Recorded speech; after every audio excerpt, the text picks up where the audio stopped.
안녕하세요. 얼마 전 엄마가 된 30대 여성입니다. 제가 이렇게 글을 쓰게 된 건 바로 저희 시어머니 때문이에요. 세상이 이렇게 달라졌는데 저희 어머님은 어디 조선시대에서 살다 오신 분인 건지 정말 답답하네요. 지인의 소개로 만난 남편은 재밌는 사람은 아니었어요. 하지만 진중하고 무던한 성격으로 같이 있으면 왜인지 편안하더라고요. 게다가 사람이 예민하지가 않아서 웬만한 건 상대에게 다 맞춰주는 편이었달까요? 지금이야 같이 살아보니 그 성격이 무조건 좋은 것만도 아니라는 걸 알지만 아무튼 그때는 이런 남자라면 평생을 믿고 같이 가정을 꾸리며 살아도 되겠다 싶대요. 그래서 남편이 결혼하자며 프로포즈를 해왔을 때 크게 고민하지 않고 오케이 했지요. 그런데 연애할 때와 달리 결혼 준비를 시작하니까 여러 가지로 신경 쓸 일도 많고 생각지 못한 곳에서 부딪히는 일까지 생기더라고요.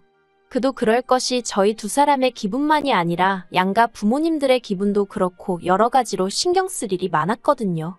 특히나 결혼식을 어떻게 할 것인지에 대해서는 양가 어머님들의 의견이 크게 갈렸습니다. 결혼 준비를 하면서 가장 위태위태했던 순간이기도 했어요. 일단 저희 친정부모님의 경우 지난 30년 동안 사업체를 운영해 오셨거든요. 그렇다 보니 초대할 하객도 많았고 그 하객들에게 보여지는 모습도 무시할 수가 없었지요. 게다가 자식은 저 하나뿐이었으니 결혼식에 대한 당신들 나름의 기준도 있었습니다. 저도 저 나름대로 여자로서 결혼식에 대한 로망도 있던 게 사실이고요. 하지만 어머님께선 영 내켜하지 않는 눈치셨어요. 사실 당시 저랑 남편은 결혼 비용을 전부 다 반반 부담하기로 이야기가 된 상황이었거든요. 당연히 양가 부모님도 잘 알고 계신 바였고요. 그런데 저희 어머님은 제가 살면서 곁에서 지켜보니 엄청난 짠순이세요. 돈뿐만이 아니라 마음 씀씀이도 솔직히 얼마나 야박한지 주변의 사람이라곤 찾아볼 수가 없을 정도로요. 그렇다 보니 다른 사람의 경조사에 갈 일도 간 적도 거의 없으셔서 초대할 만한 하객이라고 해봤자 친인척분들 20-30명이 전부였네요. 어머님은 그런 시댁의 상황이 저희 친정과 비교되는 것을 원치 않으셨고 한편으론 괜히 당신 돈 들여서 저희 집 좋은 일 시키는 기분이라셨습니다. 물론 제 면전에다 대놓고 하신 말씀은 아니고 남편을 통해서 전해 들었지만요. 솔직히 남편이 그런 이야기를 저에게 했을 땐 어머님의 생각도 어이가 없었지만 그게 뭐 얼마나 좋은 이야기라고 시시콜콜 나에게 전하는 건지 싶어서 남편이 한심하기까지 하더라고요. 특히나 제가 아예 몰랐다면 모를까 남편 덕분에 어머님의 속내를 뻔히 알게 되었으니 일부러 모른 채 하며 저나 친정의 입장만 내세우기도 상당히 곤란해졌지요.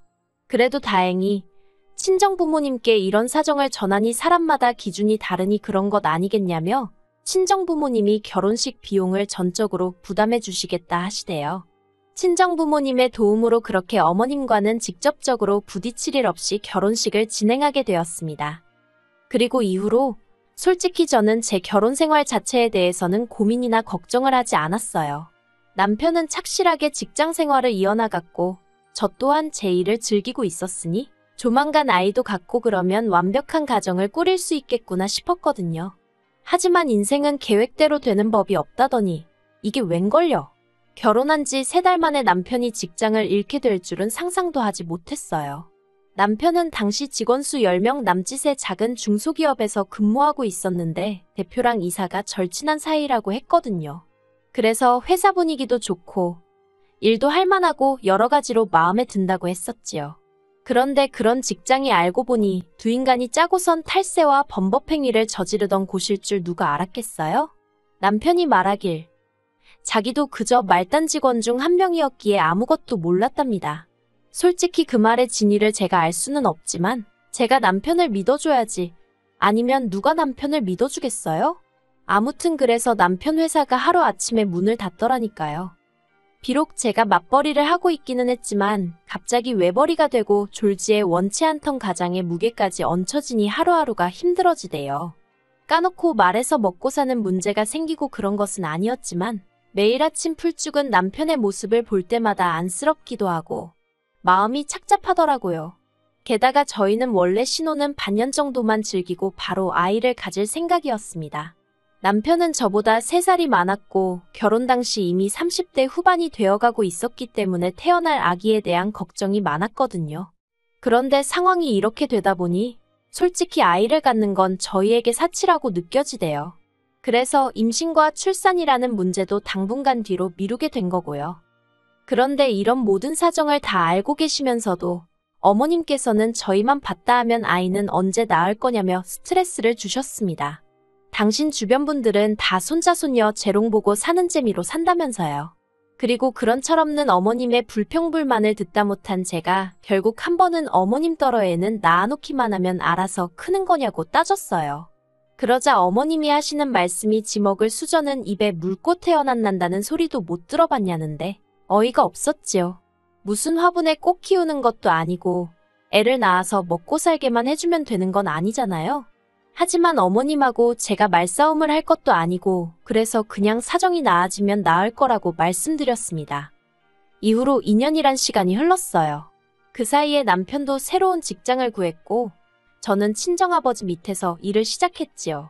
다른 무엇보다도 경제적인 면에서 상황이 나아지다 보니 슬슬 아이를 가져볼까 하는 생각도 들더라고요. 솔직히 저도 남편도 적은 나이가 아니었기 때문에 너무 늦은 건 아닐지 어디 가서 말은 못했지만 걱정이 크기도 했어요. 그래서 저희 두 사람 말 그대로 노력을 하기 시작했습니다.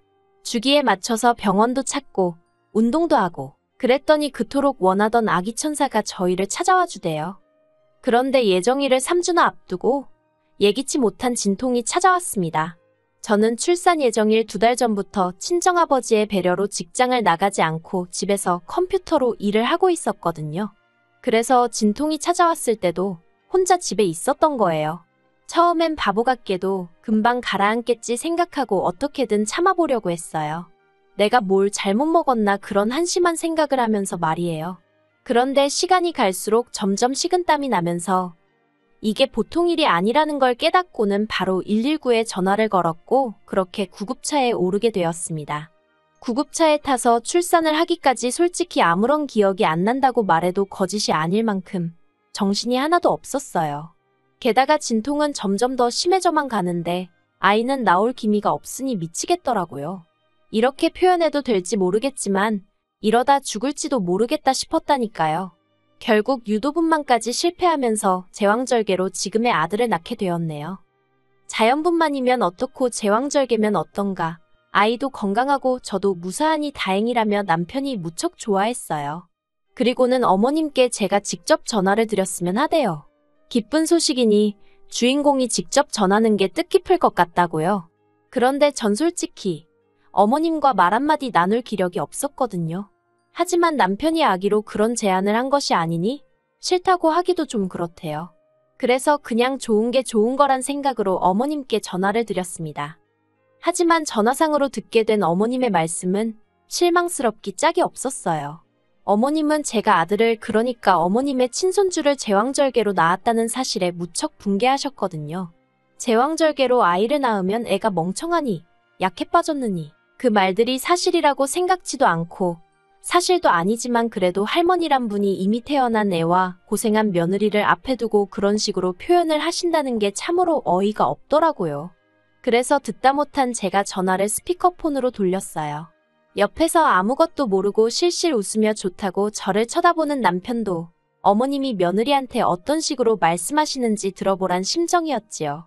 그리고 그런 상황을 모르시는 어머님은 계속해서 저에게 폭언을 쏟아내셨습니다. 나이도 많으면서 애까지 제왕절개로 낳았으니 이제 애는 똑똑하기는 글렀다는 둥. 온갖 병을 달고 살면 전부 다 엄마인 제 탓이라는 둥. 그러자 남편이 놀랐는지 눈이 휘둥그레져서는 제 핸드폰을 낚아채듯 가져가선 병실 밖으로 나가더라고요. 그리고 남편이 밖으로 나간 사이 저는 저도 모르게 눈물을 흘렸습니다. 제왕절개고 뭐고 간에 어머님 손자를 낳느라 고생한 며느리한테 어쩜 말 한마디 따뜻하게 안 해주시나 싶어서 야속하기 그지없었으니까요. 평소엔 눈치 없는 남편도 그날은 제 마음을 알아챈 건지 병실로 돌아와서는 미안하다 하대요. 신경 쓸 거 없다고 자기 어머니가 옛날 분이라 잘 모르면서 아무 말이나 하시는 거라면서요. 하지만 그런 남편의 말에도 제 마음이 달래지지 않았던 건 5박 6일에 입원 후 퇴원을 하던 날이었습니다. 계획대로 예약해둔 산후조리원으로 이동을 하려는데 어머님이 올라오셨더라고요. 그런데 어쩐 일인지 화가 나셔도 단단히 나 계셨습니다. 저로서는 영문을 알 수가 없었지요. 당신 손자 낳은 며느리가 입원해 있는 동안 얼굴도 한 번 안 비추시고 괜찮냐 소리 한마디 없으시던 양반이셨으니까요. 오히려 서운해도 제가 서운하고 마음이 상해도 제가 상해야 하는 것 같은데. 그리고 그런 어머님을 보곤 남편도 꽤나 화가 난 눈치였어요. 못하러 오신 거냐며 싫은 소리를 내뱉더라고요. 어머님은 어머님대로 당신 연락을 무시했다며 남편에게 화를 내셨고, 잘 들어보니까 어머님이 남편에게 무슨 일로 연락을 계속하셨는데 남편이 어머님 연락을 피했던 모양이에요. 그러자 어머님이 서울, 제가 입원해 있던 병원으로 쫓아오신 거고요. 어머님께선 저더러 단도직입적으로 말씀하시겠다며 당신은 제가 산후조리원에 가는 거 반대랍니다. 하시는 말씀이 애를 낳은 것도 아니고 배 가르고 꺼낸 건데 뭘 조리를 하느냐면서 거기 가는 거 저더러 창피하지도 않냐는 거예요. 저는 어머님의 험악한 말들에 기가 다 막히더라고요. 제가 그게 무슨 말씀이시냐, 배를 가르고 꺼냈다니 어떻게 표현을 해도 그렇게 하시냐며 소리를 질렀습니다. 그러자 어머님께선 당신이 없는 소리를 한 것도 아니지 않냐며 더 크게 화를 내셨지요. 그리고는 하시는 말씀이 돈 아깝게 산후조리원이니 뭐니 다른 여자들 흉내낼 생각은 하지 말랍니다. 그런 곳은 정상적으로 애 낳은 사람들이나 가서 쉬는 거고 저는 그런데 갈 자격이 없다면서 양심이 있으면 그냥 집으로 가던지 아니면 친정으로 가라나요.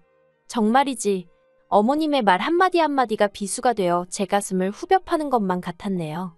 분해서 화도 나고 눈물도 나고 그리고 그때였습니다. 지나가던 간호사 몇몇이 상황을 보더니 병실에 와서는 저를 다독여주면서 어머님께는 그런 말씀은 하시는 게 아니라고 한마디 하대요. 제왕절개를 안 했으면 여기 산모분이 어떻게 됐을지도 모른다면서 시어머니가 돼서는 며느리 잘못되길 바라신 건 아니지 않냐고 덧붙이면서요.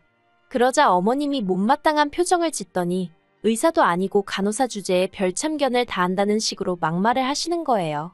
저나 남편은 정말 죄송하고 부끄러운 마음에 간호사들한테 얼굴을 들 수가 없었어요. 한편 그때 간호사들 가운데서도 제일 경력이라던가 오래되어 보이는 간호사가 잔뜩 얼굴을 찌푸리더니 잠시만 기다리란 말을 남기곤 병실을 나갔습니다. 그리곤 이내 제 수술을 집도해 주셨던 의사를 데리고 왔더라고요. 그 의사도 이미 전후 사정을 들었는지 얼굴이 한껏 굳어서는 어머님더러 그런 식으로 산모한테 이야기를 하시는 건 옳지 않다로 시작하여 간호사와 마찬가지로 저를 대신하여 어머님께 화를 내주더라고요. 그렇게 간호사 의사가 드나들며 어머님께 한마디씩 하니 어머님도 민망했는지 얼굴이 벌개져서는 더는 아무 말도 못하고 꿀먹은 사람 마냥 가만히 계시더군요. 하지만 눈빛으론 말 그대로 절 가만두지 않겠다는 식으로 노려보고 계셨어요. 물론 남편이 곧 그 모습을 발견하곤 정말 지겹다며 어머님더러 이럴 거면 연락하지 마시라고 쏘아붙였지만요. 그리곤 덧붙이기를 어떤 식으로건 간에 죽을 고비를 넘겨가며 자기 아이를 낳아준 소중한 여자라며 어머님이 그렇게 대하면 가만히 있지 않겠다고 화를 내고는 어머님을 거의 쫓아내듯 병실 밖으로 밀어냈고요. 그렇게 저는 예정대로 산후조리원에서 2주간 머물다 집으로 돌아왔습니다. 남편이 제가 없는 동안 곰곰이 생각을 해봤는데 어머님이 당장에 달라지진 않으실 것 같다면서 제가 원하지 않으면 당분간은 안 보고 살아도 된다는 식으로 이야기를 하대요. 그런 남편에게 전 일단은 몇 번 더 어머님과 만나보고 정하겠다 했어요. 솔직히 저는 제 아들이 저희 부부뿐만 아니라 양가 부모님을 비롯한 친인척들에게도 사랑을 많이 받고 자랐으면 좋겠거든요. 그래서 어머님이 또 다시 제왕절개가 어쩌고 소리만 안 하시면 아예 발길을 끊고 살고 그러진 않을 생각이에요. 하지만 저희 어머님이 달라지실진 잘 모르겠네요. 옛말에 제 버릇 개주냐는 소리도 있잖아요. 어머님이 산후조리원에 못 가게 하신 게 단지 제왕절개 때문만은 아니라고 생각해요. 오히려 돈이 아까운데 어떻게 말릴 방법은 없고 그러다 이참에 건수 잡았다 싶으셨던 건가 싶기도 하고. 하지만 참 이상하죠. 제가 어머님께 산후조리 비용을 대달라고 했던 것도 아닌데 말이에요. 솔직히 어머님 속을 누가 알겠어요? 당신 아들 돈이라 생각하니 아까우셨던 걸까요? 정말이지 모르겠네요. 아무튼 그래도 병원에서 주변 사람들 도움도 받았고 남편도 어쨌든 제 편이니 더는 고민하지 않으려고요. 당분간은 육아에 전념하며 제 가정을 돌보는데 힘쓸 생각입니다. 살다 보면 뭐 또 어떻게든 흘러가지겠지요.